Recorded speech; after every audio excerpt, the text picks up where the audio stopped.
not only in the film industry, but also in the horror sci-fi fandom.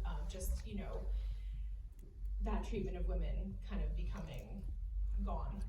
I mean, the thing that really drew me to this was this idea of talking about how there's this, again, just like with fandom, with social media, right? Mm-hmm. There's this idea, there's a lot of good that's come from being able to connect with people all over the world all at once, but there's some bad, and a lot of that in this movie takes its form, and there are people who use the internet, use the veil of anonymity, faceless, after dark masks. This whole sort of metaphor is kind of saying people use the internet to mistreat others, yeah.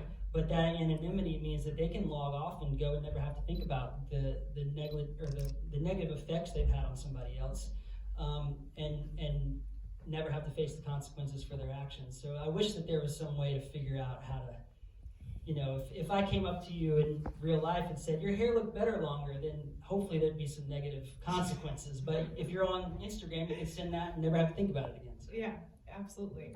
And kind of going in a different direction, there's this very frightening, surreal, harrowing atmosphere to Faceless After Dark. Like we talked about, from online misogyny to, social media language, images, those flashes that we had actually spoken about prior to the screening, and just like the pressures of society in the bombardment of social media on our mental health.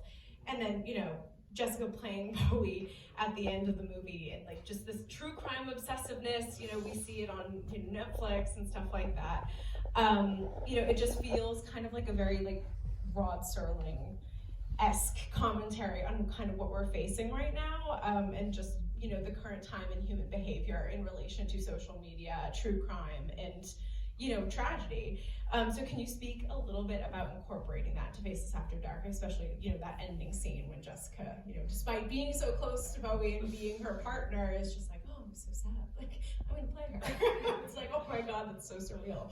Those montages that you see where it's like the world's bombarding me, that's just how I wake up every morning, and I just can't. I don't know how anybody functions in this world now. We can just inundated with all the negative things happening in the world. Right. So the notion was, how do we, what do we take, Jenna in real life is an empath. She can understand people's feelings. So the notion was, what if we push that? What if the character is a super empath, can feel everything all the time, in a world where you're constantly exposed to all the things all the time? How do you process that mentally? How do you function? I don't know how people do it anymore. Me either. and clearly it pushes her over the edge, and that's kind of the whole idea. So that's kind of what that's all about. And I also just think the movies can be too literal now. There's this weird thing where we all kind of gravitate toward realism in cinema these days, but there's so much that I think is possible with the audio-visual storytelling that we kind of don't avail ourselves of. So I'm always trying to find ways to be more surrealistic and impressionistic. So a lot of that is, when I read this, I'm like, oh, we can go into her mind. This could be really interesting. Yeah, one of my favorite scenes when